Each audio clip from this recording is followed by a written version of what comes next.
Today's podcast is brought to you by Audible.com. Get a free audiobook download at audiblepodcast.com/Sorgatron Media. Over 75,000 titles to choose from for your iPod, iPhone, or MP3 player. Hey, listen up. This is SJK, Sterling James Keenan. You're listening to the Wrestling Mayhem Show. Wrestling Mayhem Show.com.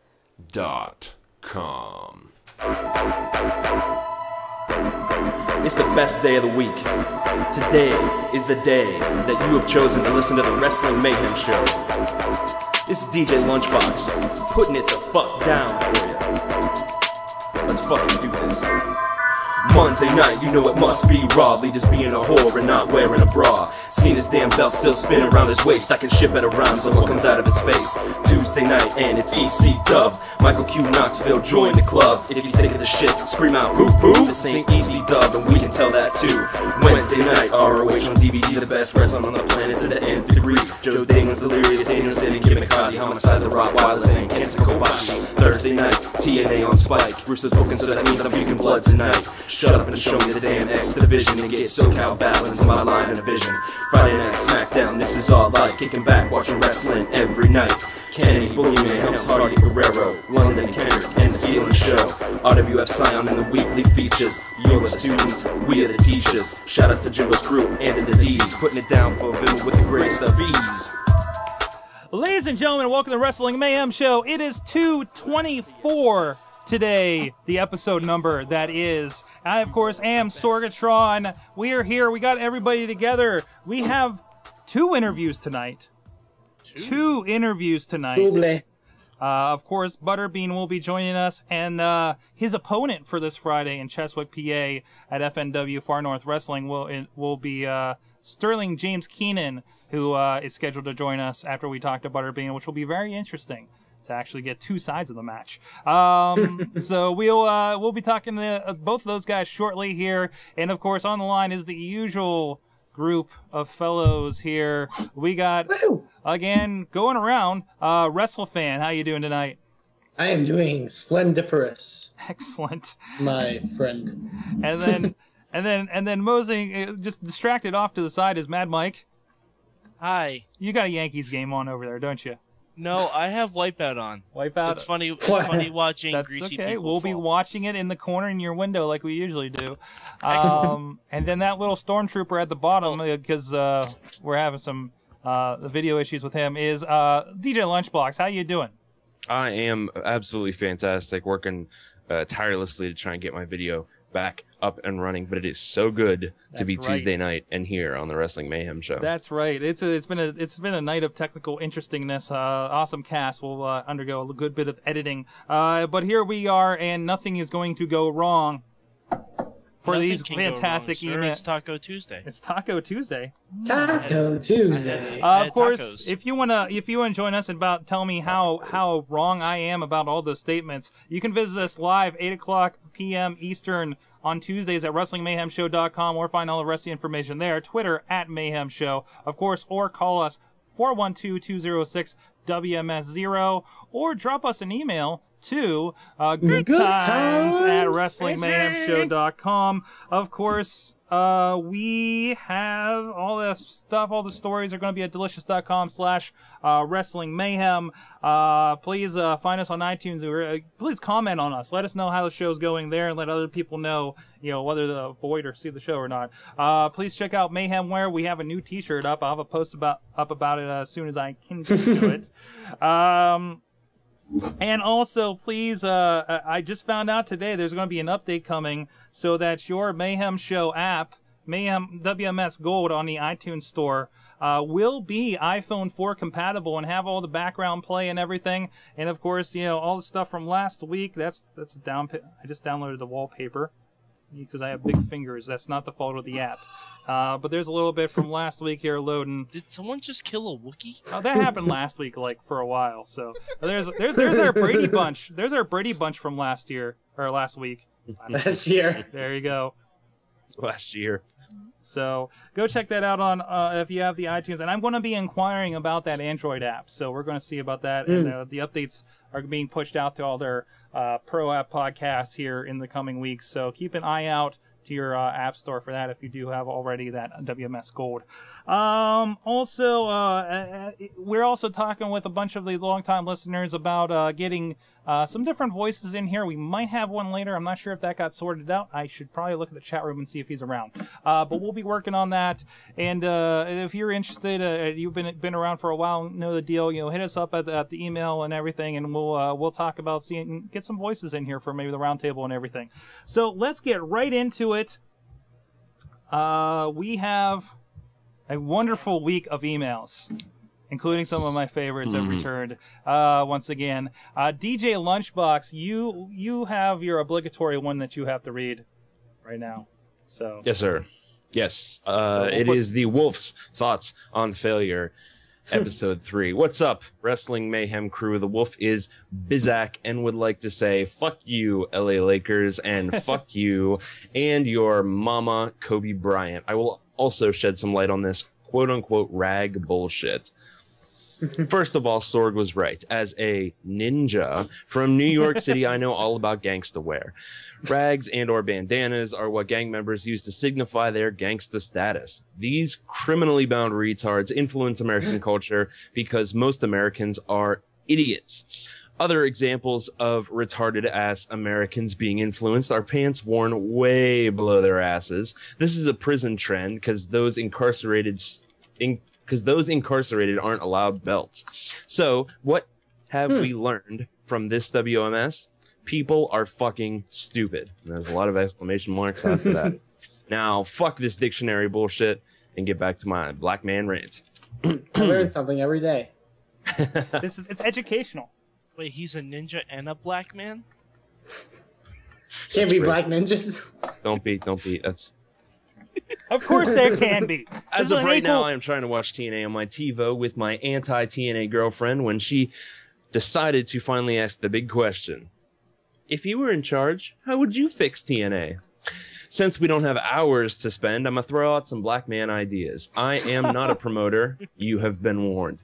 As the new ruler of TNA, I would fire Bischoff, Hogan, Rob Terry, Shark Boy, Tom Coe, Magnus, Homo Jordan, and Rhino. Have Sting reveal that Hogan and his bitch are are the reasons why TNA sucks and is now quote-unquote management. Nash becomes his henchman and each week beat the love of Christ into Jeff Jarrett. Samoa Joe goes back to Unstoppable and cites Taz for kidnapping and revamping him. Abyss becomes a nightmare and snaps, destroying RVD for the TNA title, setting up Abyss and Joe feud. I could get behind that. AJ Styles turns on Flair and begins to feud with Desmond Wolfe, while Jay Lethal and Kazarian feud. Doug Williams costs Kurt Angle a match and they feud. Matt Morgan feuds with the returning Pope. The new global champ Anderson feuds with Eric Young. Amazing Red wins the X Division belt and defends against Kendrick and Shark Boy. Well, I thought you fired Shark Boy. Tell me. No one can fire Shark There's a Boy. problem with this plan. TNA like- fired Daniels, but he never actually left, so that's... Yeah, it's like suicide. It can be anybody. Tommy Dreamer yeah, and there you Team go. 3D feud with Jeff Hardy and Inc. Gay ass name. Machine Guns feud with Beer Money, Generation Me, LAX, and Koyashi and Okada. Meanwhile, have Styles, Lethal, and Machine Guns align against The Fortune, Wolf, Beer Money, and Kaz. Since RVD is left... No, never mind. Include him in the Abyss Joe Mayhem, then on to Raven.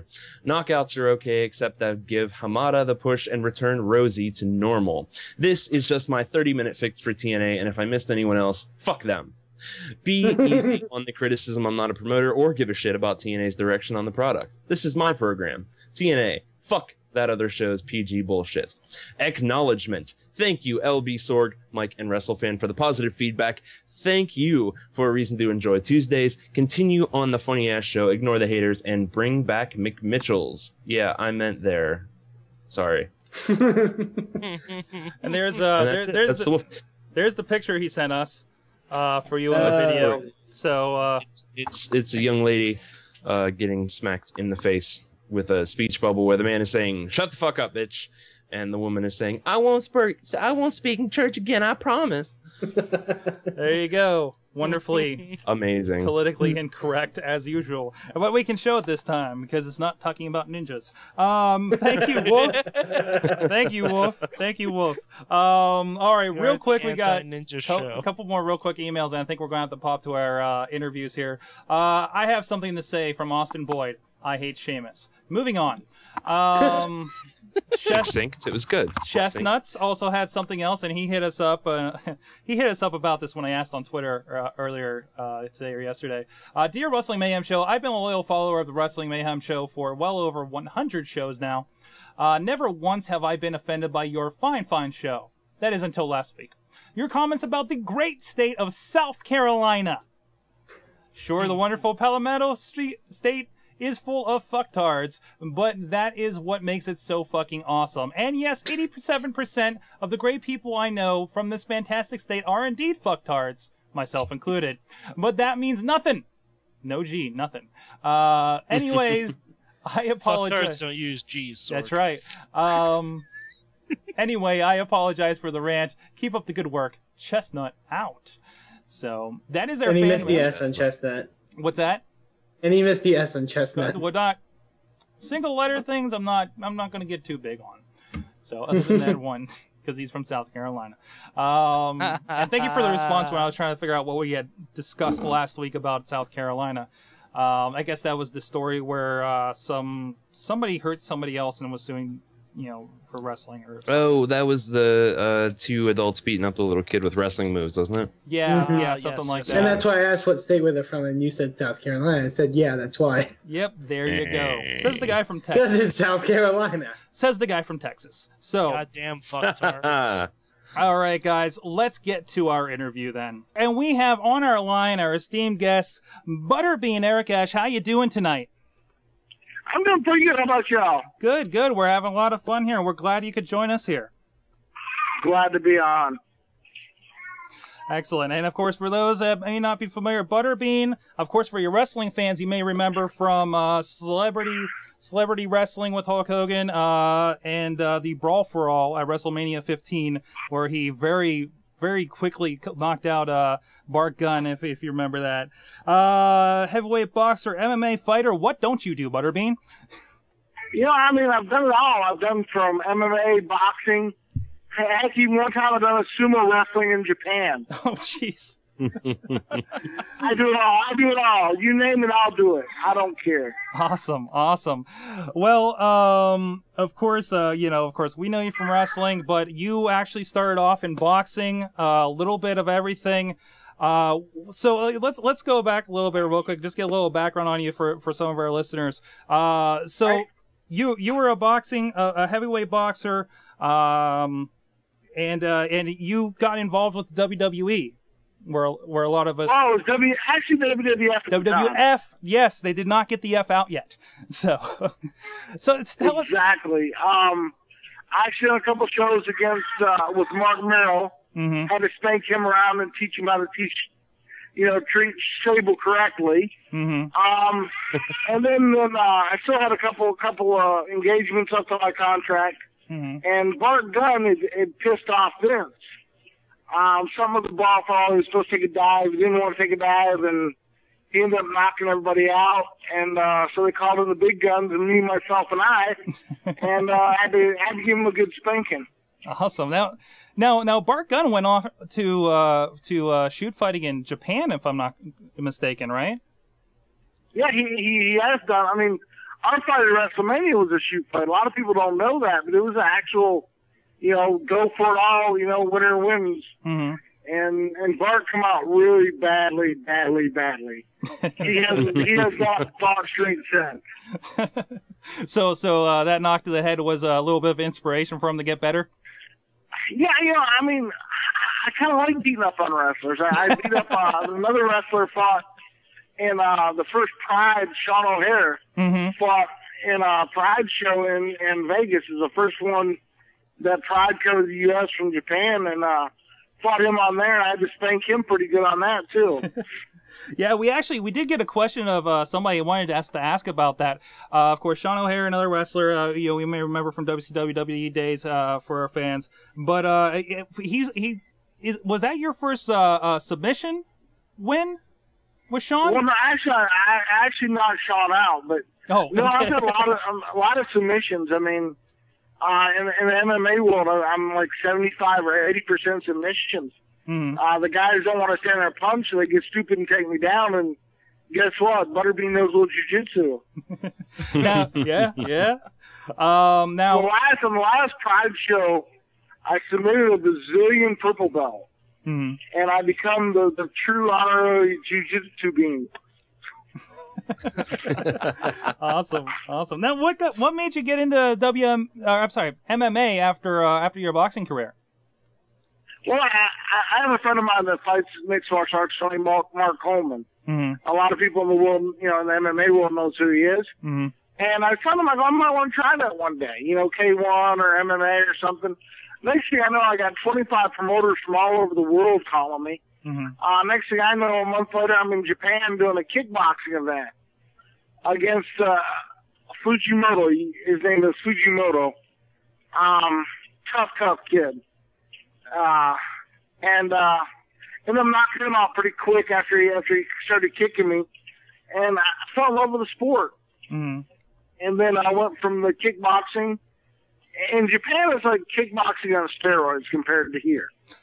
Went from that to mixed martial arts and just went from there and started loving it. Now from I watched a little bit of UFC. I watched a little bit of the K1 on HDNet and everything. And I know like historically a lot of times the wrestlers are usually the ones that have the upper hands. And of course you come from a boxer background, but of course you also know jiu-jitsu too. But I imagine you were strictly boxer, originally. I could be wrong. Correct me if I am. Yeah, the first time I went over there, I mean, I started getting kicked, and I'm like, whoa, this shit hurts. So I just charged him and knocked him out. Yeah. I ended up fighting a guy named Mike Bernardo, which is actually a boxer, but also a great kickboxer. Bernardo leg kicked me so bad I didn't walk right for about a month and a half. I could not walk. I mean, so after that, I learned more of the defense on it and the jiu-jitsu end. Awesome. So the wrestlers don't give you any more trouble anymore? No, I mean, they're more, after submitting Zulu on the last Pride show, they a lot of them realize they don't want to take me down because there's 400 pounds that they got to deal with once they get me down. Awesome. So, I believe, Mad Mike, did you have a question here for our guest? Oh, yeah. I was just curious. Who is it more fun to knock out? Bart Gunn or Johnny Knoxville? I had a lot of fun probably knocking out Bart because he was a much more equivalent type opponent. Johnny Knoxville would be like beating up a grandmother at a grocery store. That's fantastic. Speaking a little bit about a lot of the wrestlers that come over, what do you think about there's a lot of rumors, of course, about guys like Bobby Lashley, of course, has been made a start in MMA. There's been talk about Batista, Kurt Angle, of course, Pittsburgh's own Kurt Angle, since you're going to be in the area here. What do you think about guys like that? All declaring to head on over to MMA as a person that's made a crossover from another sport yourself. Well, Ken Shamrock done it. I mean, it's a great crossover. But why just participate in one sport? There's so many different sports out there. I've done the wrestling, boxing, kickboxing, K1, sumo run. I've hit 5 of them so far. I don't think basketball is going to work too well for me. But I'm sure there's something else I can get in there too. I don't know. Big Show used to be a basketball player, right? Maybe we can have a one-on-one between you and Big Show sometime. Maybe so. Paul's pretty tall though. Yeah. He's got the dunk on you, unfortunately. So, excellent. So I played against Shaq one time. I didn't do too well. So. Oh yeah. Yeah, I'll leave basketball to somebody else. Awesome. Now, I was, looking up all your accolades. I understand that you had one more that DJ Lunchbox had had shared with me before we had you on here. Yeah, I was curious. I mean, you're clearly a man of many talents: boxing, kickboxing, MMA. But I found out that you are also a restaurateur. Well, I had a restaurant for a long time.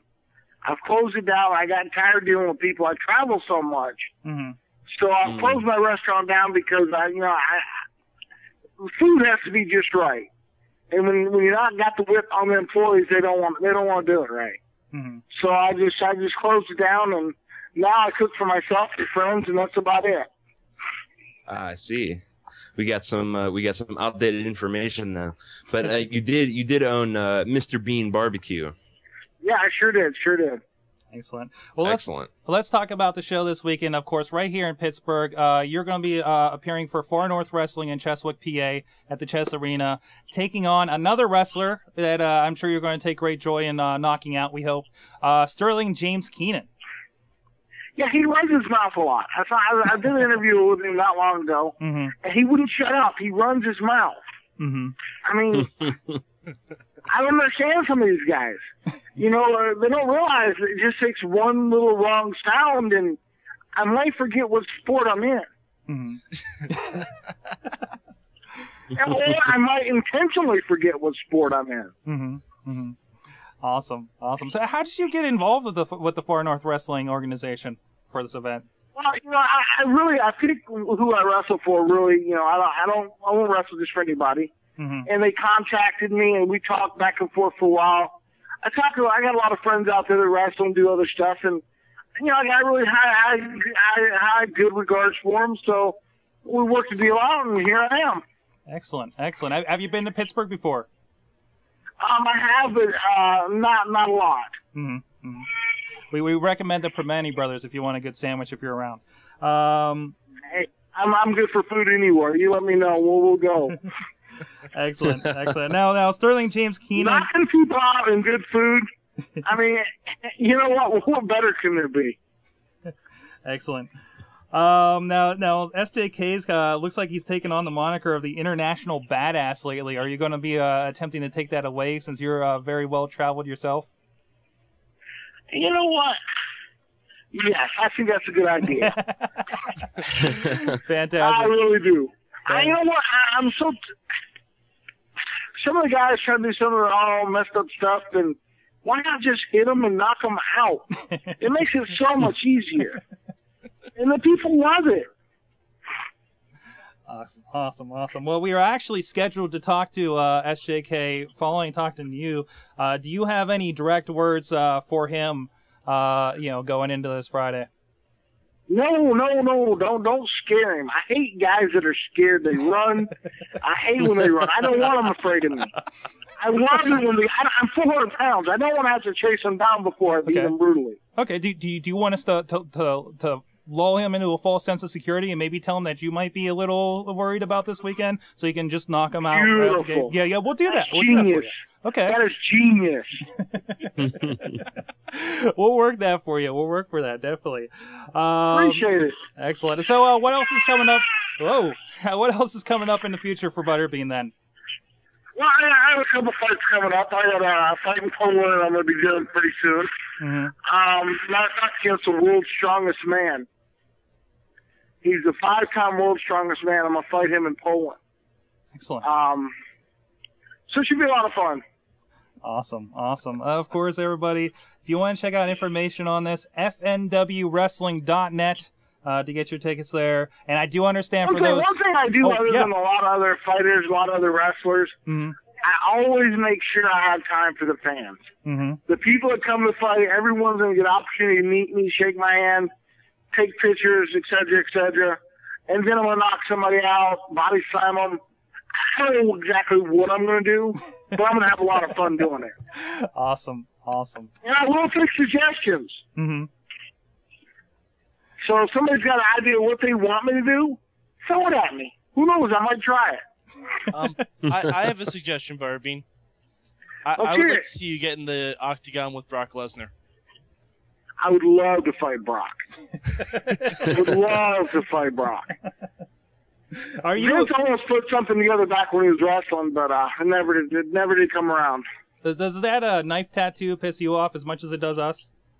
I'm not a big tattoo kind of guy anyhow, so but yeah, I'd love to fight Brock. Would love to. Excellent.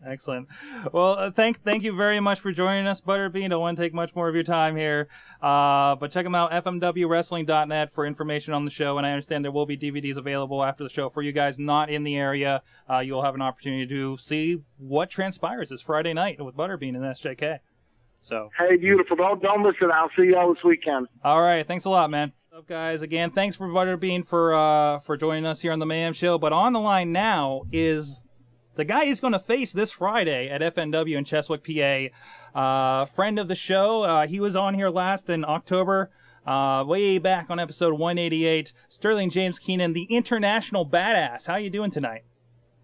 I'm fantastic. How are you? Let me make a quick correction on your intro. I appreciate the fantastic intro, but I'm not only the guy that will face Butterbean, I'm the guy that's going to beat Butterbean. Awesome. Now, so you're in the international badass now. Is that straight from your? I know you just got off some international tours last we talked to you.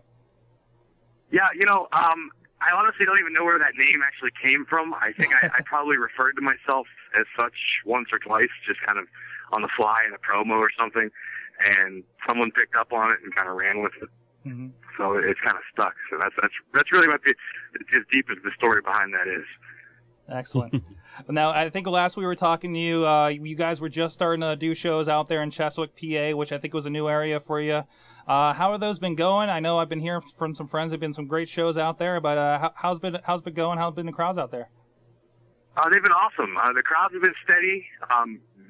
Arguably the biggest we've drawn in quite some time. I mean, I don't know exact numbers, but they've been solid.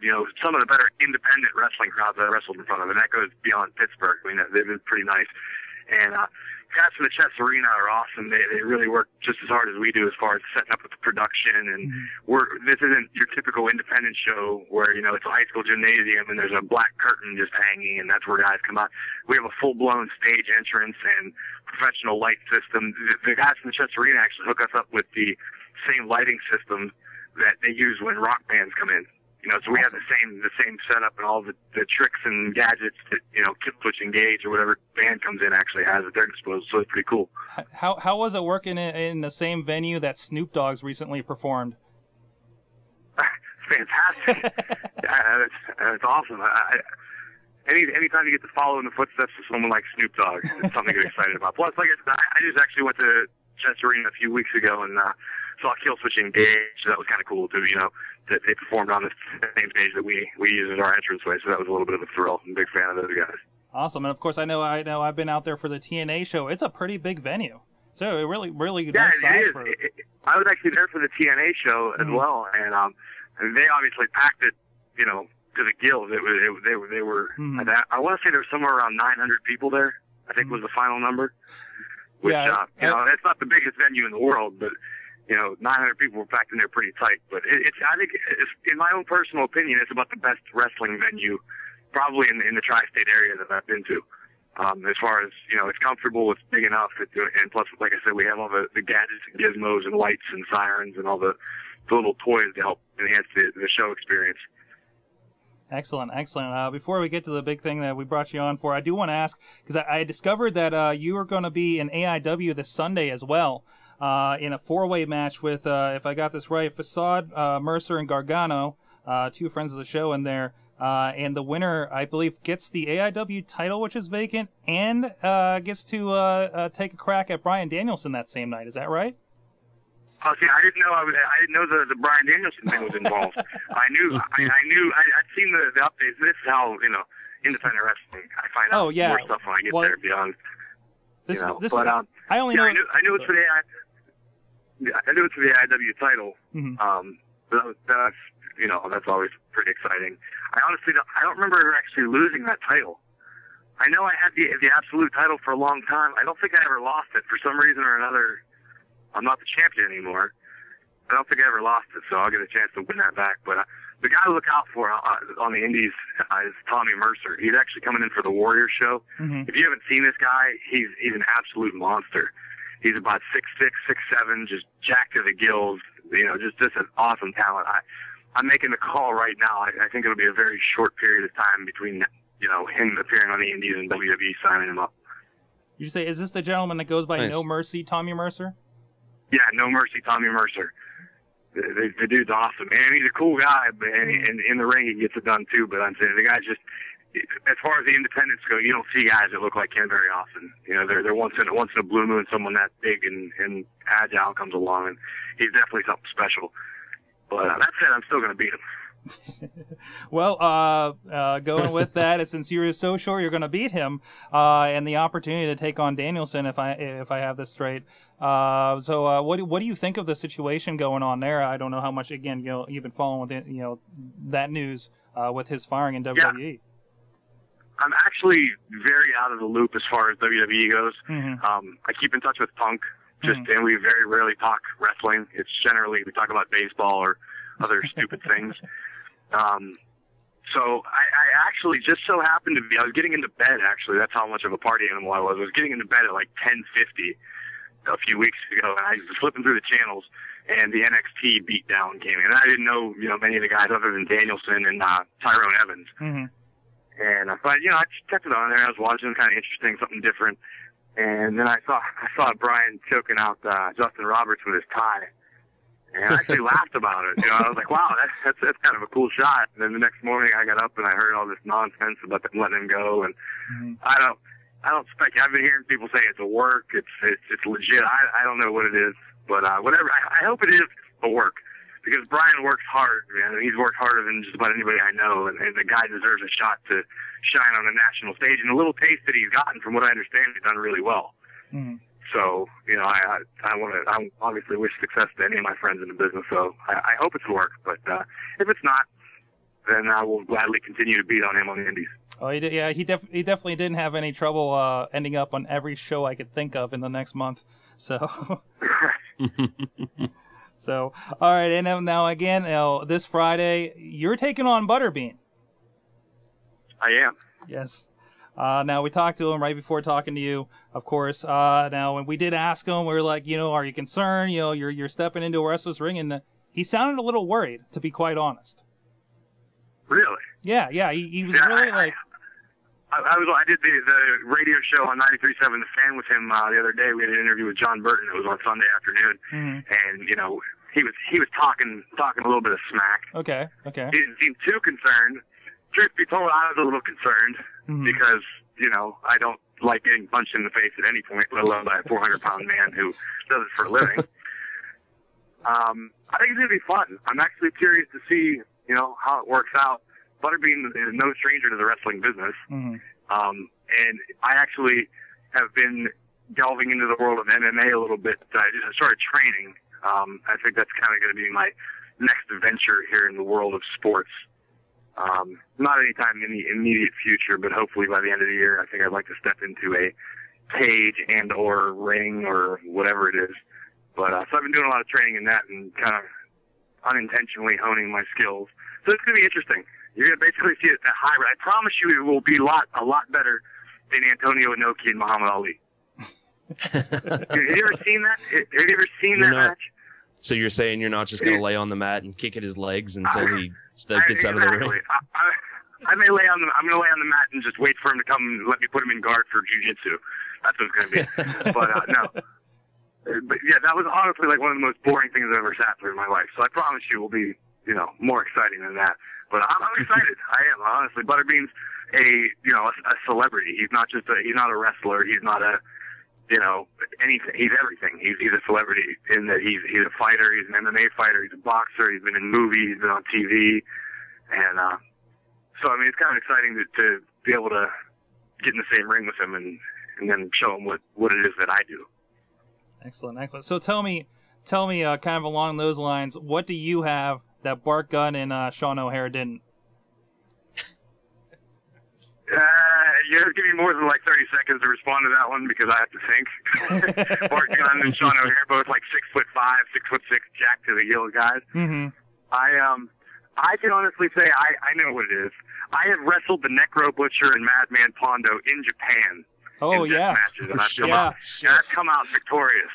You So I have that. You took a few staples in that match, if I remember. I've taken staples. I think Pondo stabbed me in the head with a knife of some sort. Thumbtacks, you name it. It's been done. So I've got that going for me. And I'm not just, like I said, I'm not just the typical pro wrestler. I'm not, I'm not going to go out there and do only pro wrestling. I'm actually quite capable and well versed in various other forms of combat. So we'll see. I mean, I don't know what good anything's going to be against a 400-pound guy. Like, my jiu-jitsu may be strong, but I don't think it's going to really work against a guy the size of Butterbean. But so it's not going to be like Hogan versus Rocky in Rocky 3, right?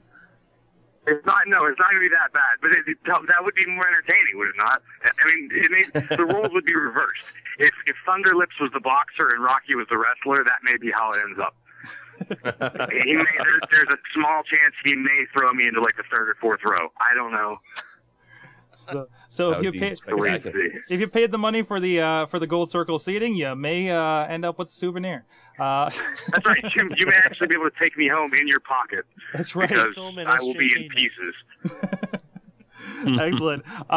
There again, I didn't know you were training MMA. What do you? And we asked this of Butterbean a little earlier. What do you think of all these wrestlers like of course, Brock Lesnar and Bobby Lashley have gone over. There's talk about guys like Batista and Pittsburgh's own Kurt Angle going in MMA. What do you think about this kind of flux of people, talking about at least and seeing about going into MMA in general?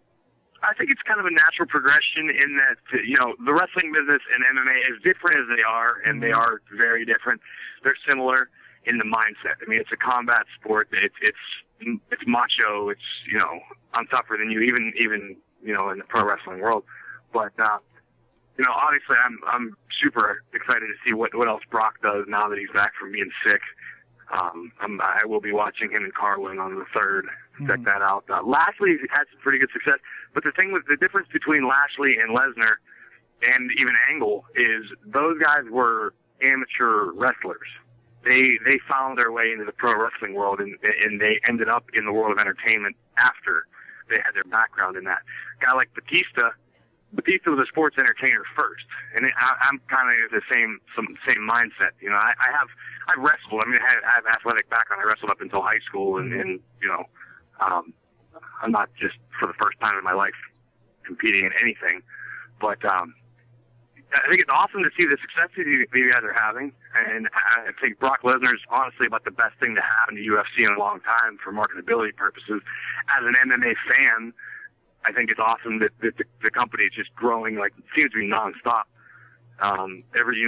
You're getting a lot of national exposure, and there's always new TV shows and specials about it, and as for myself personally, it's something I kind of fell into.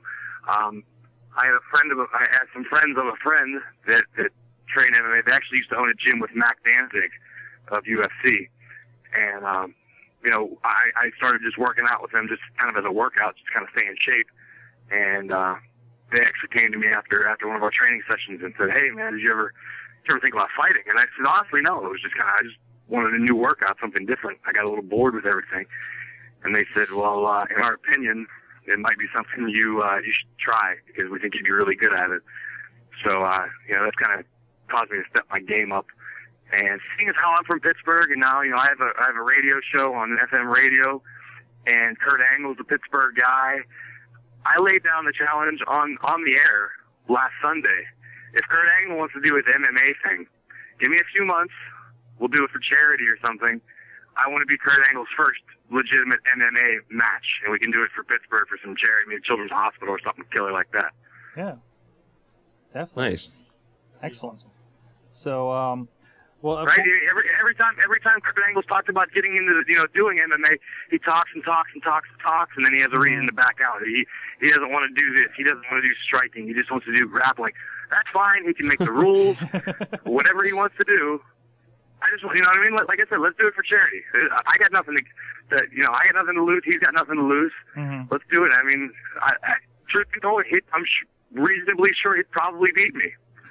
But hey, you know what? It's for fun. Some people run marathons to test themselves. I've decided I want to fight professional athletes. You know, that's gonna be my new thing. Nice. Well, you heard it here second, right here on the Wrestling Mayhem Show. Kurt Angle versus SJK. Let's make this happen. Right, guys, I'm telling you, let's make it happen. I want your assistance. We can make this totally independent of any, you know, organizational promotion. This isn't about indie wrestling. Like I said, let's do it for charity. I'm not looking to make any money. Let's just have some fun with it. So you gotta take the ball and run with it. I'm entrusting it in your hands. I want to put that out there. If you go to KurtAngleTNA.net is his official website. I know we've tried putting some stuff through there before. There's let's see, they move stuff around here. But go there. There's going to be a contact there. We'll find it. He's got a Facebook and Twitter. Flood that. Go to KurtAngleTNA.net. Tell him to face SJK. Tell him about this. Tell him to face SJK. We'll put the Mayhem crew out there. And I just want to clarify. I'm not looking to make my name at his expense or you know, this is no sort of cheap heat thing. I got all the respect in the world for Kurt Angle. He's one of my favorite professional wrestlers. I mean, I respect everything he's ever done. There always seems to be an issue whenever he wants to make that crossover to MMA. And I'm willing to be, you know, I'm willing to totally accommodate him as much as he wants. Whatever he wants to do, as long as it's, you know, fair and balanced. I'm in. Maybe I'll be like the Mulkey brothers of UFC, of MMA. Maybe I'll just get beat up by everybody. But whatever it is, I'm crossing that line. It just matters that you're there, right? That's right. Excellent. All right. Well, of course. What else is coming up for SJK in the future beyond this Friday? You know, I got this. Once the summertime picks up, I got some more international stuff. Going back to England again, of course. I actually got an email the other day doing another tour throughout Europe. I'm going to do, I believe it's Germany, Ireland, France, and England again. And you know, obviously, always doing new independent companies here and there. My schedule's I'm actually making a point to kind of ease my schedule up a little bit so that I can train MMA. So even though I may not be fighting Kurt Angle, I will be fighting sometime in the, you know, not too distant future. So I want to be able to concentrate on that. And,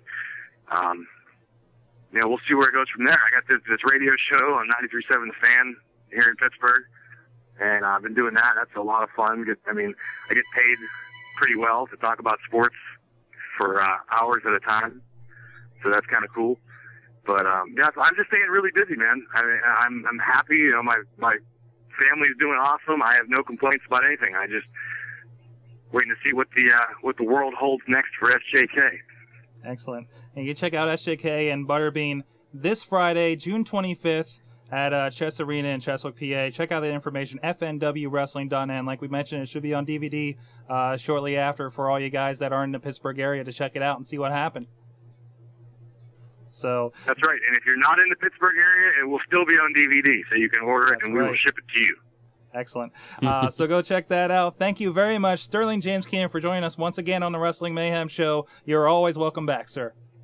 Hey, thank you guys. It's a pleasure hanging out with you guys, and you know, anytime you guys want me back, I'll be glad to join you. All right, thanks a lot, man.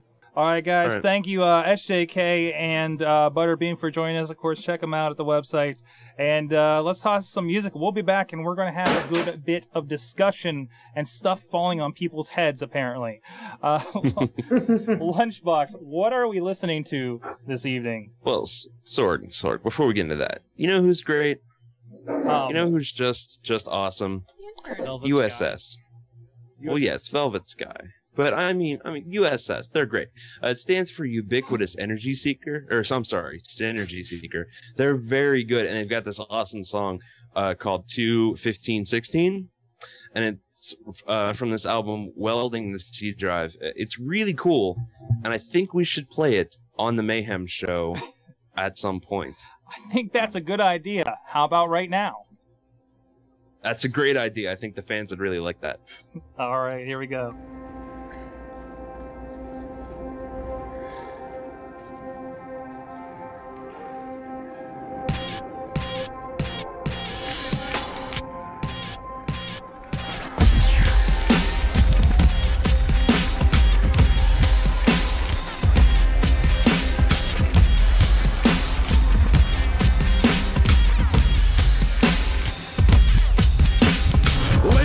gentlemen, boys and girls, from the lightning clouds of Venus with a bullet, mystery and romance proudly present live and direct from the ether, ubiquitous Synergy Seeker. Like iodine chasing all the storms away. You're like a black ops licorice masquerade. You're like a buzz, I'm looking for a bee. You're like a tack in a paper flip factory. To me, you're like a tack in a paper flip factory. To me,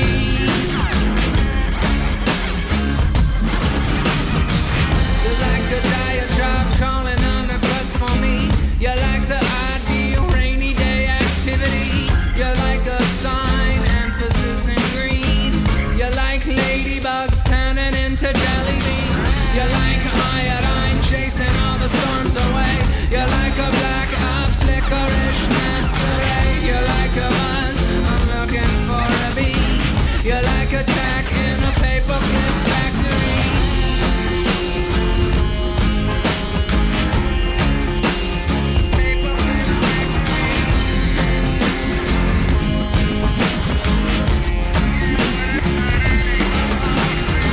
You're like a transfer looking at a better way. You're like a test maze keeping all the meat at bay. You're like a play that's like a pen. You're like MC Escher but a 10 club. You're like iodine chasing all the storms away. You're like a black ops licorice masquerade. You're like a buzz, I'm looking for a bee. You're like a tack in a paper flip factory. To me, you're like a tack in a paper flip factory. To me, you're like a tack in a paper flip factory.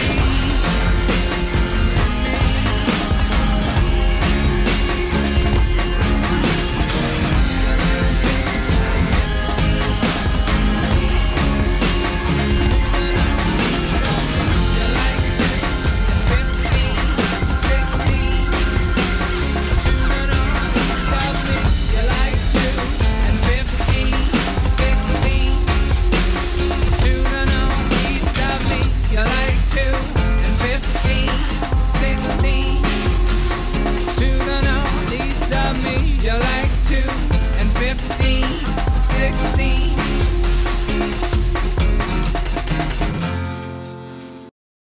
Hey, this is Sarah Del Rey, and you're listening to the Wrestling Mayhem Show.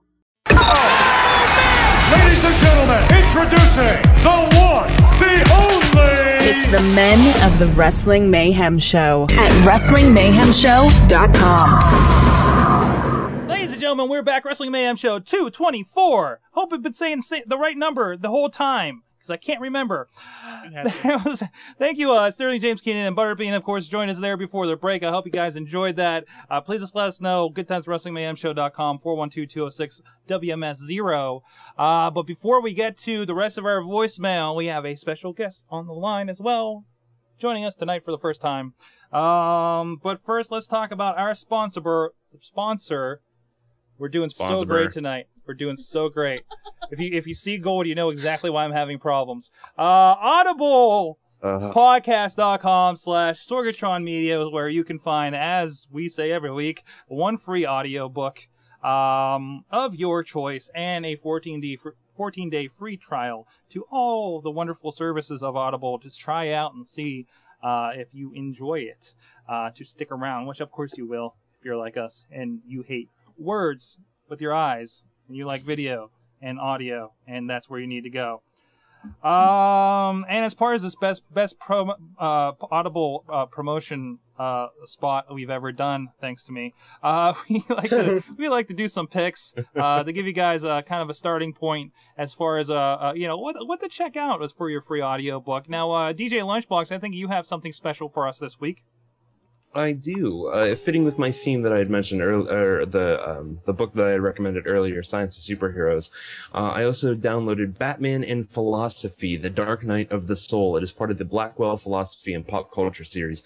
It is absolutely phenomenal. There are many contributors experts in their field, pop culture as well as philosophy, as opposed to Science of Superheroes, which is just two people. Mark D. White and Robert Arp worked together to edit this, and so did William Irwin, who also edits the Blackwell Philosophy and Pop Culture series. It is an absolutely fantastic book, especially if you're a philosophy nerd and a comics nerd like I am. On both fronts, I should say. It answers questions like, why doesn't the Batman just kill the Joker? Is Batman actually necessary? Can Batman exist without Gotham City? Can Gotham City exist without Batman? It's just a fantastic book, and I recommend it to anybody. Batman and Philosophy, The Dark Night of the Soul, and you can check that out over at audible.com/ is it Sorgatron Media? Is that right? Yes, Sorgatron Media. And, of course, we do have a link right there on the website at WrestlingMayhemShow.com for you to check out. Please go check it out. It's no risk to you, and it supports the show just by you exploring this wonderful content. So please check it out. Thank you to Audible. So let's go on. So of course, we had to jump right into our interviews. Great interviews tonight with those guys. But we did get a little bit of voicemail from our usual Big Freaky. First, there was a note that he sent me in a private voicemail. He wanted me to clarify, and he's actually told me this several times, that his grammar is not so bad in his emails that Sorg just fucked it up. So I just want to put that out there, and I want to explain to people. I understand when I'm reading these emails, look at this. This is how far I have to go to touch the monitor when I read the emails that I usually have them on. Okay, so it's over there. Sometimes, in all fairness, Freaky, it's not like we degrade bad grammar. No. We sometimes even reward bad grammar. Very often we do. We don't grade Bad it. We just grammar is mock why it. I'm not allowed to read the viewer emails. That's to be fair, we mock good grammar too. Yeah. We're just an enemy of grammar. Ooh, Mister, I used a style sheet. That's right. Ooh. That's why we listen to audiobooks. Plug. All right, voicemail. We have this first one, which is actually a message for the Wolf. So let's check this out. Well, it's a good thing he just got in the chat room. No. This is going to be great. Wolf. Because, while I'm fairly positive about things, especially like TNA, although I am annoyed, my buddy would always give me a copy of Slammiversary for the last 6 months. That copy hasn't been working, or TNA pay-per-views. And with Slammiversary continues the tradition of that copy not working on my DVD player. So, what the fuck, TNA? Man, I can't even watch your stuff for free. Wolf, my friend, I've got a little advice for your women trouble. It is in my experience that if you can give your woman 5 orgasms in a row, then you have a period of about 4 days where you are untouchable. Now, you're going to need to take your B vitamins, because, man, that takes a lot out of you. But if you can do it, man, I don't think, any kind of woman being right will be kryptonite to a brother, if you can do it. This is the kind of show we do. There's so many factual things wrong with that. There's so many factual In things wrong your with that. experience? Are you serious? I don't even know where to start with that. First of all, it's 6 orgasms in a row. Secondly, you need vitamin C, not vitamin D, and maybe a little B12. All I gotta ask you is, are there any comments from the female representation of the intern? I have no comment. I'm just like, oh my god, really? That's the voicemail that we just had? Yep. Obviously, you haven't listened to 4 years of this show. Hold on. Sorg, Fuck this, I'm eating a pretzel. Going off of what Freaky said, if anyone does need help in that, I recommend the Guide to Getting It On. Is it an audiobook? I'm legitimately serious about Is it an audiobook? Oh god, I don't know. Oh, dude, I will check right now. Sorg is right now. I'm already on it. Sorg is on it. To Getting It On. Let's see here. In Bed with Susie Bright, 373, Sex Robots, The End of Porn, and the Obama Baby Boom, which is free with your Audible pick because it's one of those additional free things that they throw in there after you pick your book. So yeah, Sex Robots. There you go. Wrestle fans excited about the sex robots. Well, of course, he's like 10. I'm so... All right, but I'm excited about any kind of robot. Anyways, I'm supposed to do this at the Autobot. Hey, we got another question block under WrestleFan. Was our voice joining us for tonight? Our first experiment with bringing some new blood to the show. Riz from the chat room is joining us. How are you doing? Yes. Is Riz not special enough to have his picture up there? No, he just no. I just didn't put one up yet. We haven't figured out why he doesn't have video. We'll try that for the future. We'll do it. Do it next time. The world is not ready to see Riz's face. That's right. Right. This is a tease. I'm like the raw GM. We are teasing you with Riz on your iPod. Yeah, Riz is the raw GM. So real quick, there you go. Although we haven't even Riz gone to is the that. Mayhem GM for the night. Real quick on that, let's get to know our new person. How long have you been listening to the Wrestling Mayhem show, Riz? Oh, let's see. Probably about 2, maybe 3 years. Oh my God. Probably. Damn, I'm out. Wow. Yeah. So a brand new listener to the dealt with show. some really Brand new rough listener. shows, huh? So Riz is just really shy. yeah, that's what it is. That's exactly what it is. So, Riz, of course, you're more local here. You've been at the we've run into you at the IWC shows. Yep. So, although I always forgot what you looked like, and the question mark doesn't help. If anything, next time I'll get. Got it. You got my Facebook, don't you? There you go. Yeah, that helps. Yeah, I'm putting up a picture of Riz. Hold on a second. Oh, okay. Well, continue on. But... Okay. Anyways, all right. Now we got that out of the way. We'll go back to the other fan mail a little bit more. We got a lot of indie wrestling this week. A little bit of Big Freaky about AIW this Saturday, which a lot of us are going up to there to check out the Chikara show. I'm not sure if AIW is in the books. It's going to be hard since it's a Sunday night, I know. But we'll be seeing about that. Big crew of us. Looks like 2 cars, if I'm not mistaken. So here's Big Freaky. Is Facade ready to be on that kind of spotlight? Oh, pretense of this. There was a whole longer thing. Who do you want to see face? We talked about it a little bit earlier. Who do you want to see face Danielson in that 4-way between Facade, Gargano, SJK, and Tommy Mercer? And he goes on with this. With the hottest guy in the indies right now. Hell, one of the hottest guys in wrestling. Now, I know he's your boy because he's a local guy and he's probably a buddy of yours, but there's a big difference between, liking a guy and wanting to see a guy share the stage with one of the best wrestlers in the world.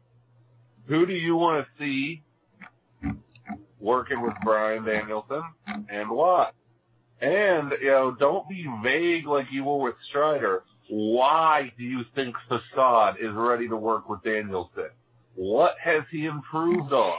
Well, there you go. Whoa. Is Facade ready to be on that kind I'm being plagued by Big Freaky. Oh my God. First of all, I don't know. These are the best photos ever. He's everywhere. He's everywhere. He haunts my dreams in my voicemail sometimes. So no, seriously, he does. So a few things. Like, oh my God, Big Freaky's in the bed with me. A few things I take away from that. Apparently, Big Freaky thinks that we have like backyard barbecues with a lot of the local wrestlers or something. There's a picture of Riz on DJ Lunchbox. Yes, there is, right there. Yeah, well, that's clutching a baby cow. Yeah. There we are. There we go. There's an actual picture of the Riz posing with the. Those are my friends right there. There Street Science Theater. There you go. Anyways, so that's an interesting question. Who do you think should take on Danielson there in AIW? Real quick, any thoughts on that? Me personally, I kind of understand where Freaky's coming from.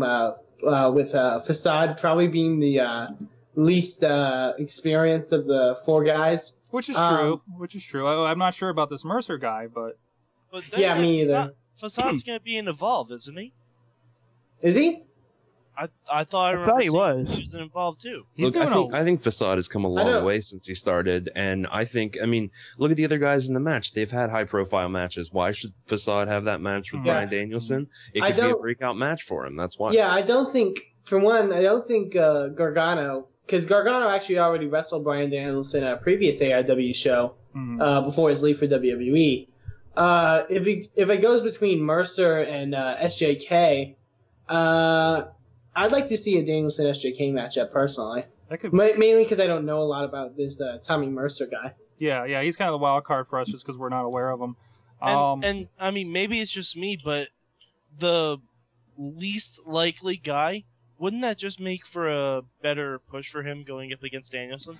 Yeah, that's kind of how I'm looking at it. It's not, is he ready for Danielson? Because as far as being ready, I think he's had enough under his belt and been enough places and been against enough guys. I think it's more, if he's presuming, Facade's our pick since he's our boy and stuff.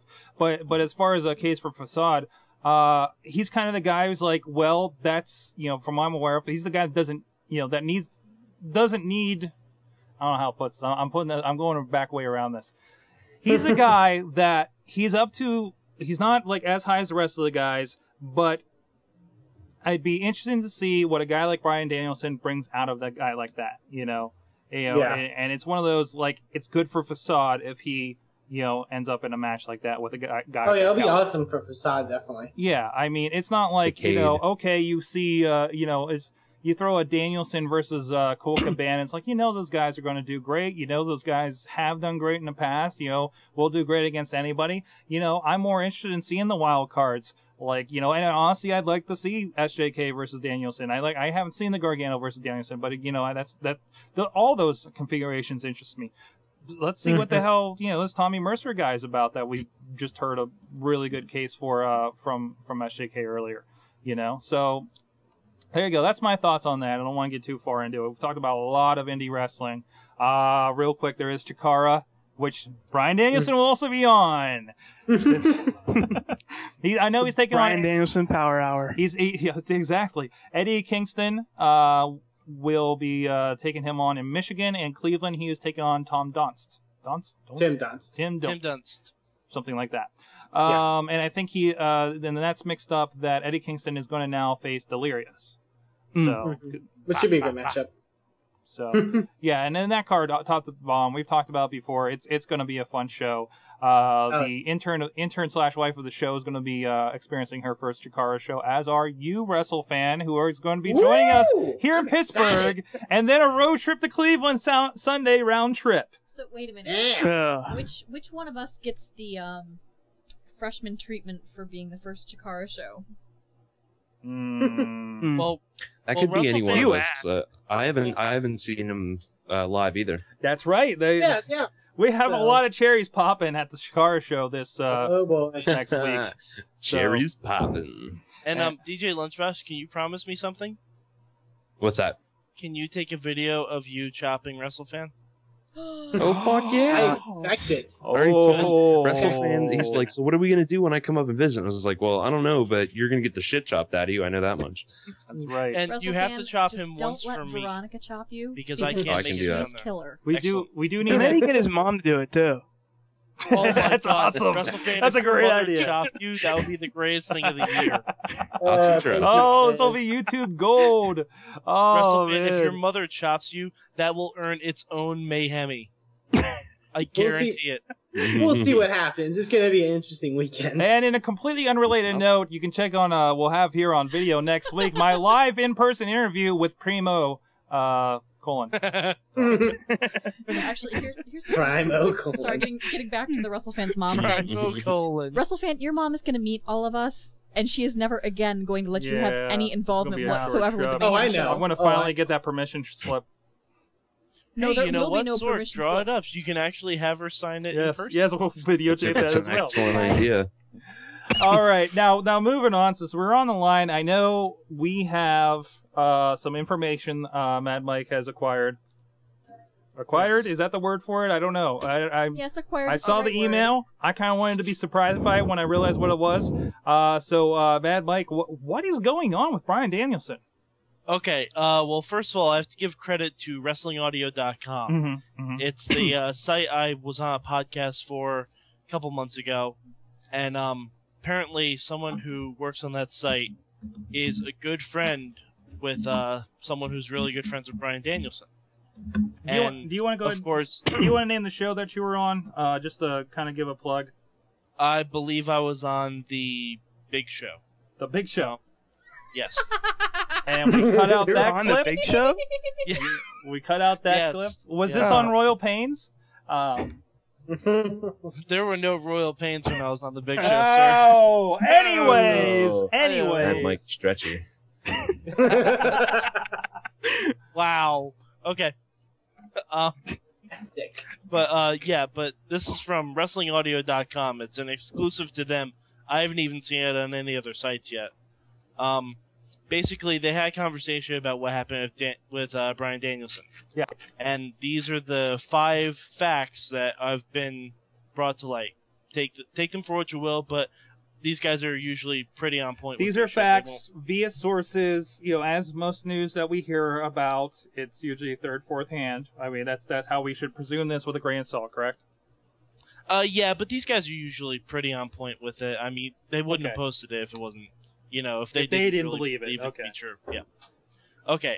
So the first point, Danielson was legitimately fired, and it's not a storyline. Mm-hmm. So I have to apologize to the entire internet. No, wait, no. I was listening back. You did say that you were going to give it to Monday to see if he shows back up to decide if it was legit. Yes. So you did give yourself that out as far as that is concerned. I have since rescinded that. Yes, of course. Yes. The second point was that Vince McMahon sat down Bryan Danielson and reassured him that he'll be rehired after the election. Okay. And that was a direct quote. He'll be rehired after the election.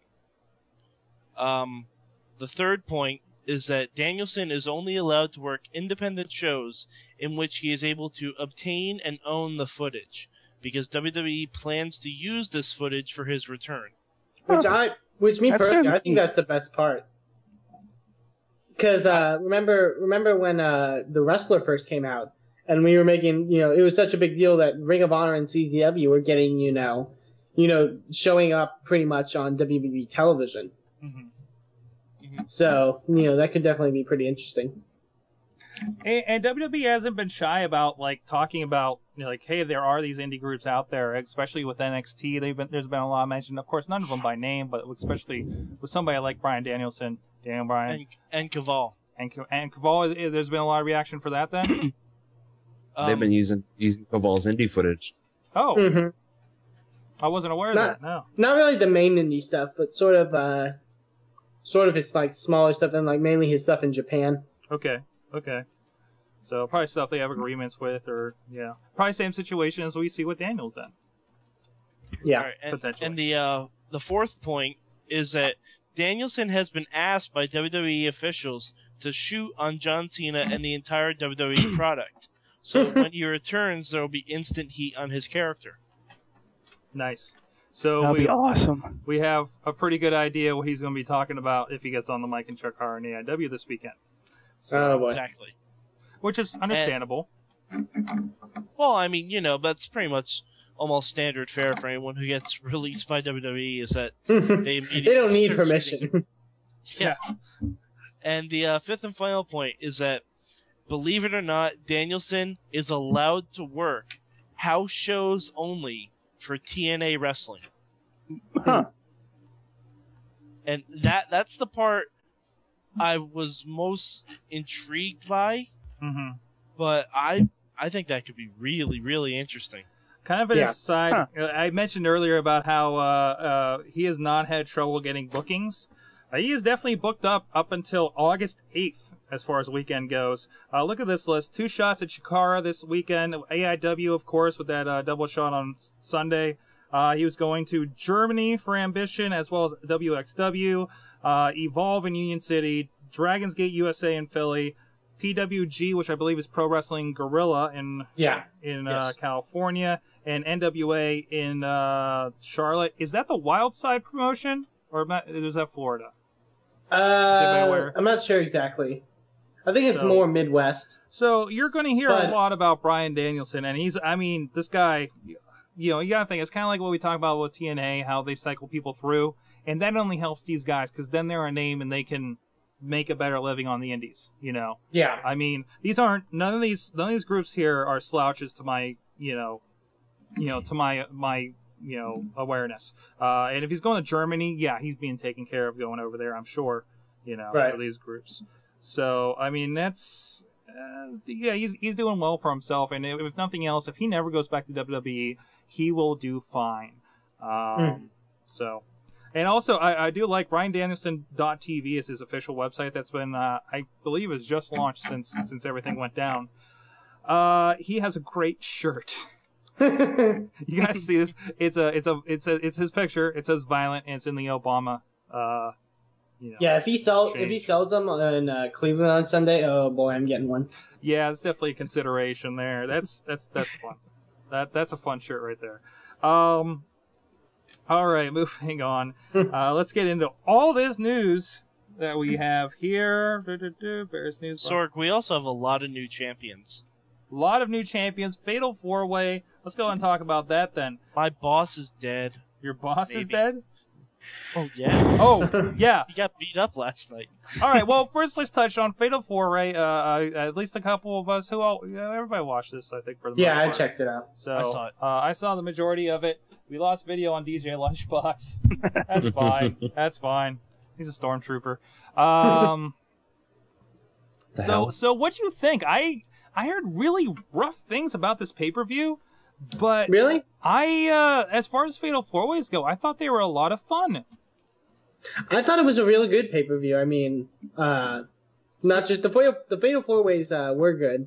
I thought the rest of the card was actually not that bad. Actually, I don't know. The Miz and R-Truth match was really boring, to be honest. Yeah. It was. Yeah, it was really boring. I expect, I don't say that too often about a Miz match, and I don't think R-Truth should not be boring for the way he wrestles. Yeah. But other than that, and then there was the women's match, which kind of like, okay, it was there. But as far as the main event, it was that bad considering who they had in it. Yeah, it was better than most women's matches. Yeah, but if that's the best you can say about it, there's still a problem. Come on, let's be honest. Oh yeah, well yeah. I mean, the women's division, as bad as the knockouts have been lately, it's still worse.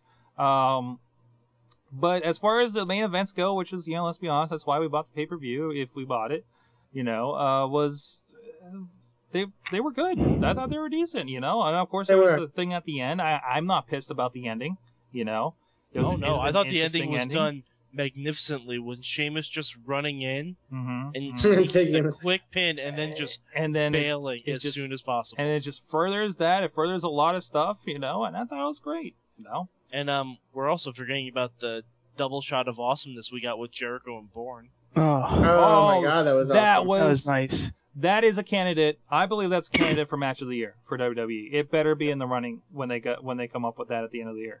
The thing is, like 3 or 4 years ago, Chris Jericho versus Matt Sydal would have been a dream match, and I think we just had it the way it was. It definitely lived up to expectation. Definitely. I thoroughly enjoyed that match. And that was definitely the highlight for me. Seconded by the World Championship Fatal 4-Way. The Everybody Against Big Show stuff was a lot more fun than I've seen in the past. Yeah. You can make a case as like, oh well, Kane ran in, all these guys ran in the other one. It's like, yeah, but you expect that these days. They used to do that. Everything on Big Show, like people were actually able to take down Big Show. It wasn't just like people going after Big Show and him swatting them off like flies. Like they were actually able to physically take him out of the match. Right. And that doesn't happen at Big Show very often. Yeah. It was really good. I enjoyed it.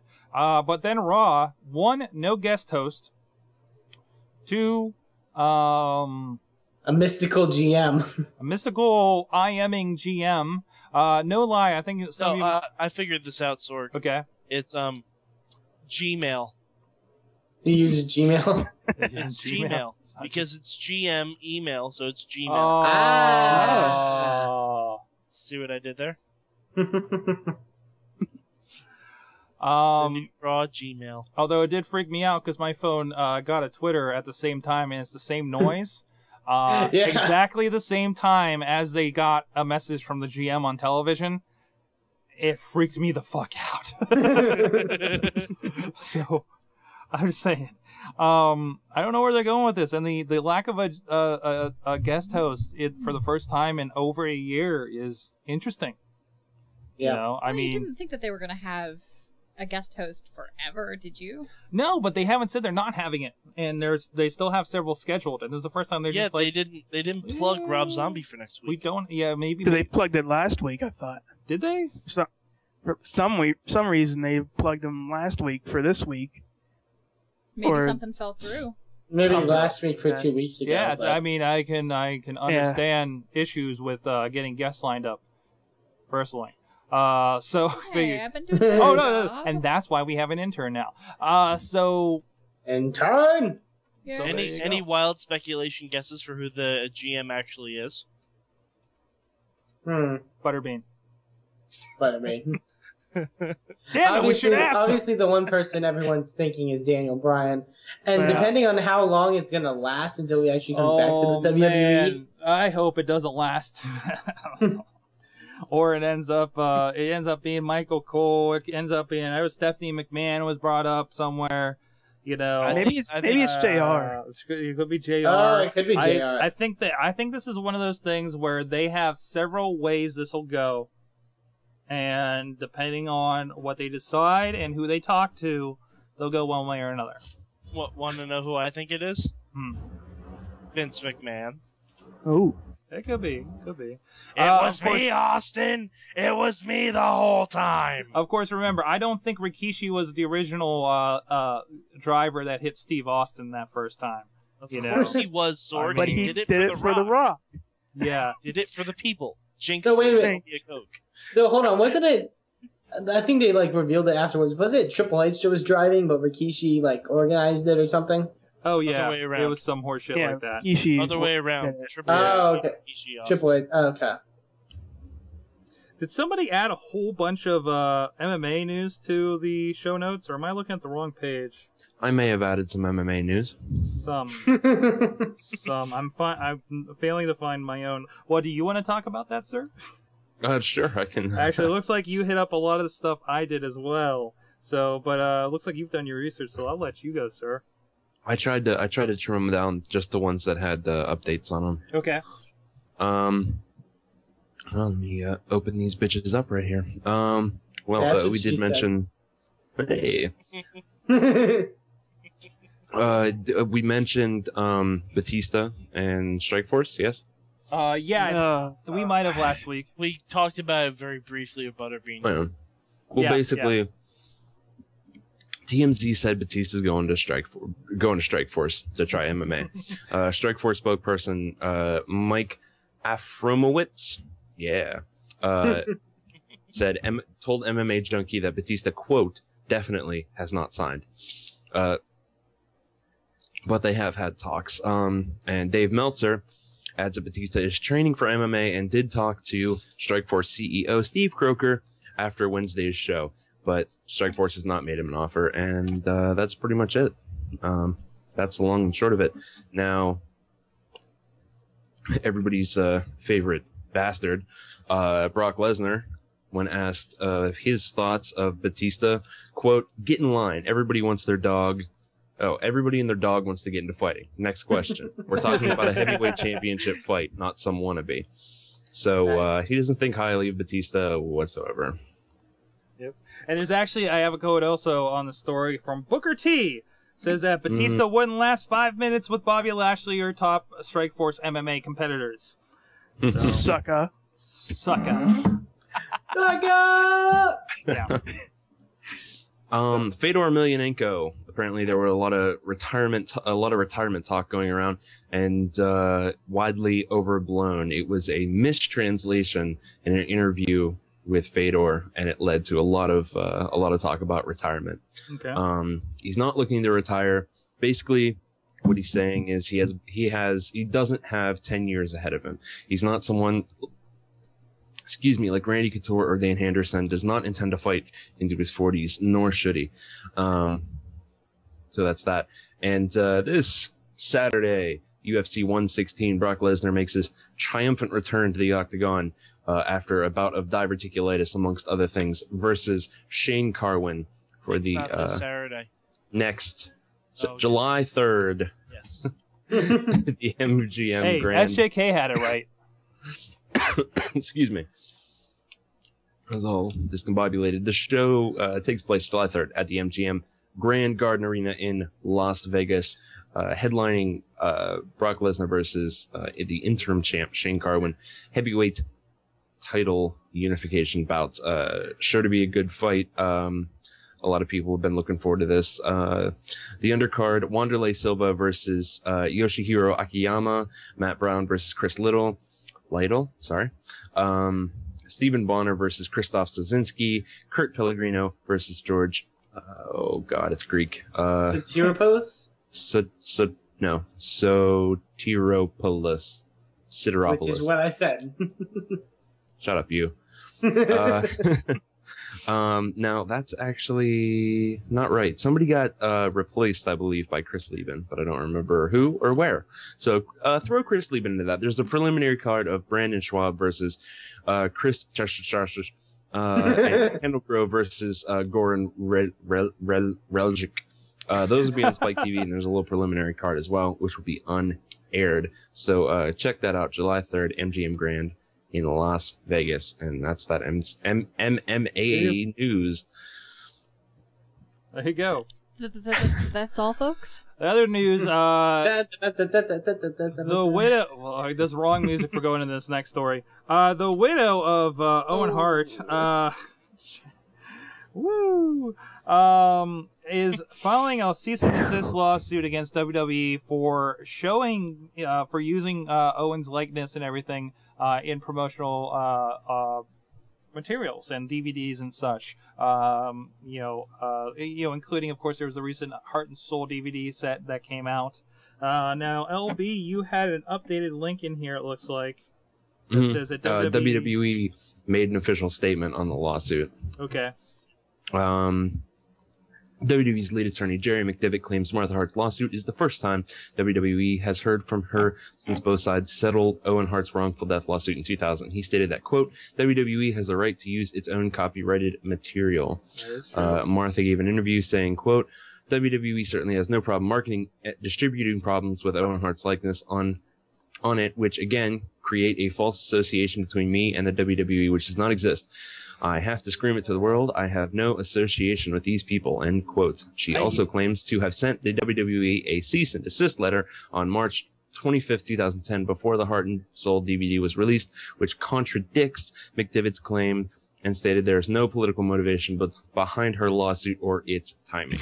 Yeah, this seems like an issue. I understand why she doesn't want this footage out there. There was a comment in another article I was reading that she doesn't want her kids to be associated with, be reminded by seeing their father, with the circumstances of how he went and everything. Mm-hmm. I can't see the legal basis on this, though. Nah, there's no way. I mean, it's WWE, again, WWE owns the footage, and I think in most cases in the contracts, own the use of the likeness and everything. I think that's whole part of how they structure those things. All the wrestlers are independent contractors. Yeah, WWE owns the footage for it. They will give royalties. I know. I know from several people that if they show up on even a best of ECW or something, that they get a check in the mail. But again, that might be on a case to case basis as well. I don't know. I don't work in WWE accounting. So, but. To my understanding, there's that. So, I don't know. It's just one of those weird things. So, maybe there's a Canadian law behind it. I don't know. Canadian. It's very possible. No, legitimately. I mean, maybe there's something in the structure of the law up there where that works. Wait, Canadians have laws? Canadians? No, they're just a wild people. I'm not doing that. Those wacky Canadians. Okay, they did. WWE champion. Yes.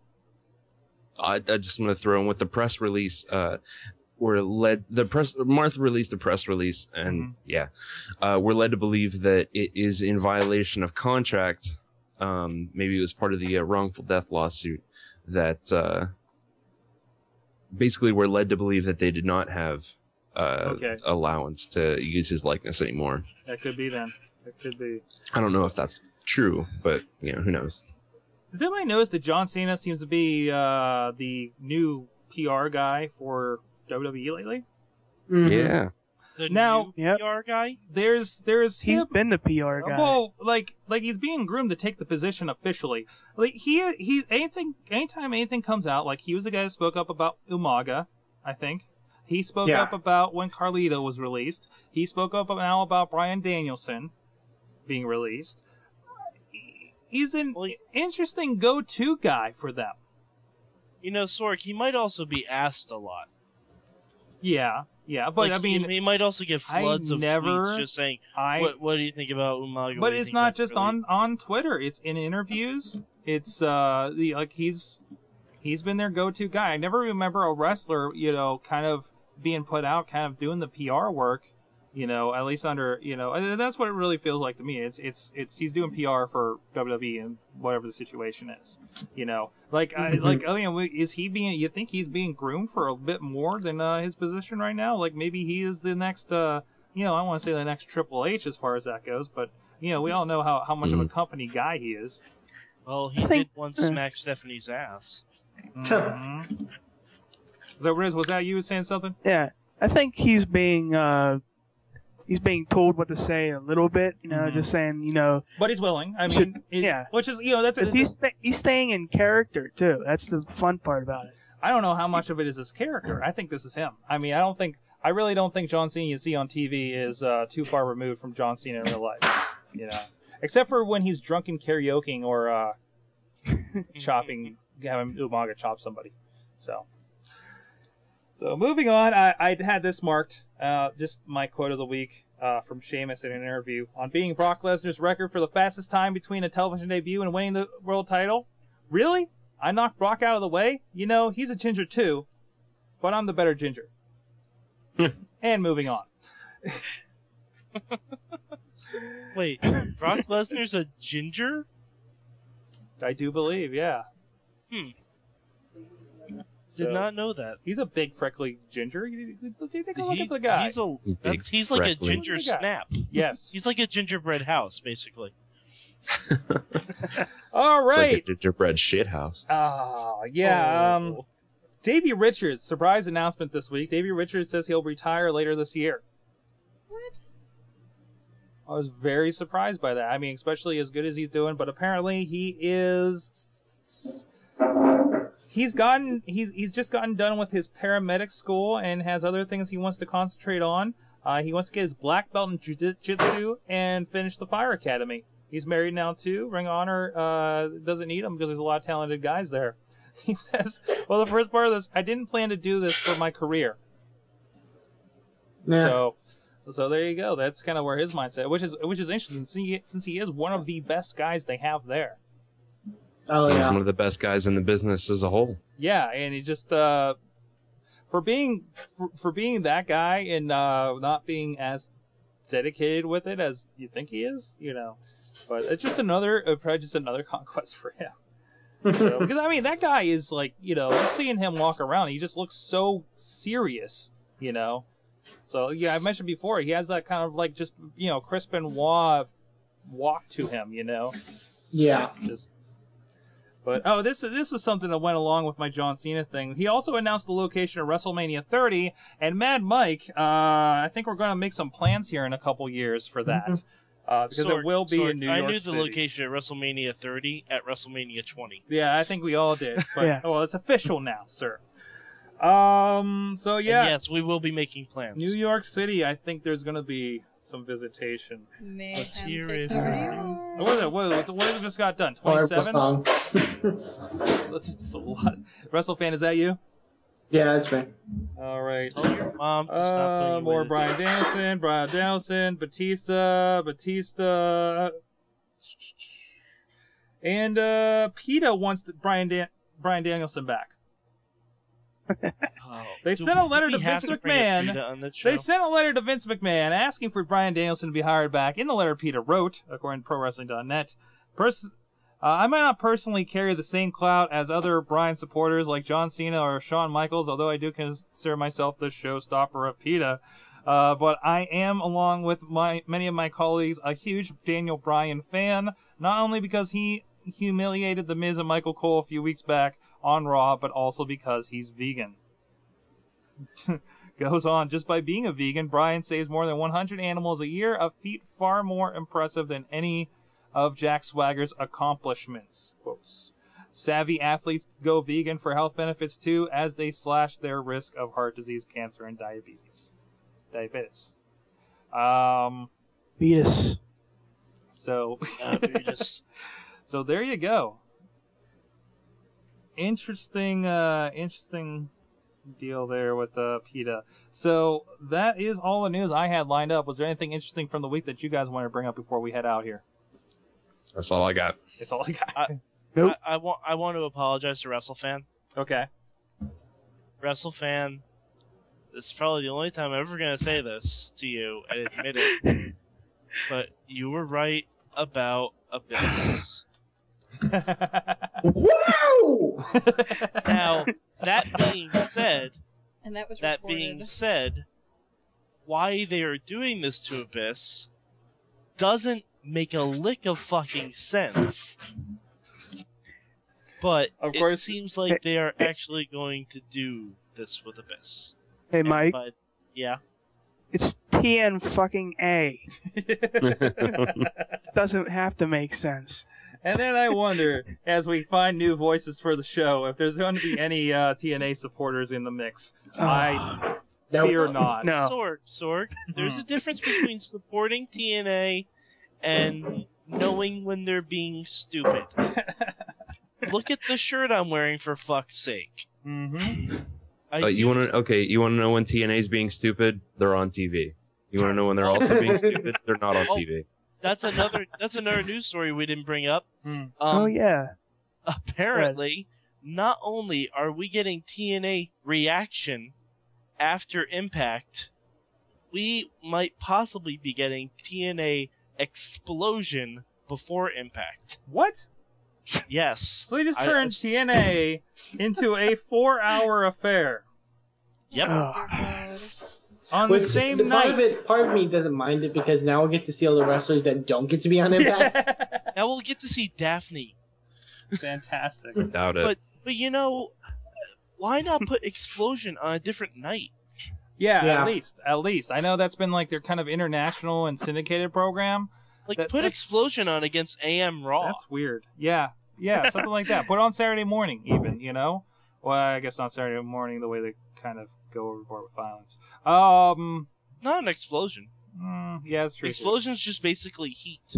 That's true. Put it on Sunday. I mean, you know, the pre-pay-per-view thing, you know? You're flipping through, trying to look for the pay-per-view. What's this wrestling? Hey! You know, actually, that'd be good, because that's what Spike TV does with their UFC pay-per-views. Mm-hmm. They have the prelims before each UFC night. They should No, put I'm talking about you flip around 1 hour explosion the Sunday before every TNA pay-per-view. I'm saying you're flipping around Sunday night looking for your WWE pay-per-view and you find this other wrestling program and it gets you hooked. Yeah, that's what I'm saying. All right, on that note, I go real quick. Let's go around. We're running late. WrestleFan, what'd you learn from wrestling this week? Well, what I learned just recently is that I was right! Woo! That's what I learned. Okay. Matt and Mike, what'd you learn from wrestling this week? I learned to never admit WrestleFan was right. DJLunchbox, how about you? I learned that the end of Raw was really fucking confusing, and I had to read 3 recaps to find out what happened. I kept thinking that I missed something that Vince McMahon said. No, I didn't miss anything. No. Vince is pretty killed off. It was just weird. DJ Lunchbox? Yes, sir. You know, you could probably take care of that by actually watching Raw. I did watch Raw. You still had to figure it out? Yes. Oh, okay. All right, there we go. I withdraw my criticism. First time on the show, Riz. What'd you learn from wrestling this week? Technology is taking over wrestling. What do you mean by that? With the Raw GM. Oh, yes. Computer. Yes. Yeah, Skynet. Skynet is our new GM, by the way. Yes. So, and, if Arnold Schwarzenegger's a guest host, we better all run for the fucking hills. Sorg, what did you learn from wrestling this week? Oh, what did I learn? Sorg, what did you learn? I learned boxers really like knocking out wrestlers. I think that was pretty good. Intern of the show, what'd you learn from wrestling this week? Don't break the show. I learned that I enjoyed wrestling this week. What? I learned that I actually might enjoy wrestling this week. I hope so. You're going to see enough of it in person. Hopefully you like it more than the roller that's the other derby. thing that I learned. We're going to learn how to officially pronounce WrestleFan's name this weekend. Yes, we are, because I'm not going to call him WrestleFan in front of his mother. Totally I am. should. I'm going to call him WrestleFan and be like, nice to meet you, WrestleFan. What's up, WrestleFan? And nice to meet you, Mrs. WrestleFan. Wait, what? Yes. Well, be formal about it. Call him WrestleFan 2000. That's right. That's true. I'll use your full name. WrestleFan 2000. You get down here right now. Get out of that tree. I don't have any trees on my property, so that's all right. Put the cat I'm down. I'm a climber. He's a climber. Oh my. All right, on that note, guys, thank you for joining us. Please send any emails. Good times at Wrestling Mayhem Show. There you go. There it is visually for you guys. Also take us 412-206-WMS0. And of course, all this action is at WrestlingMayhemShow.com and Twitter at Mayhem Show.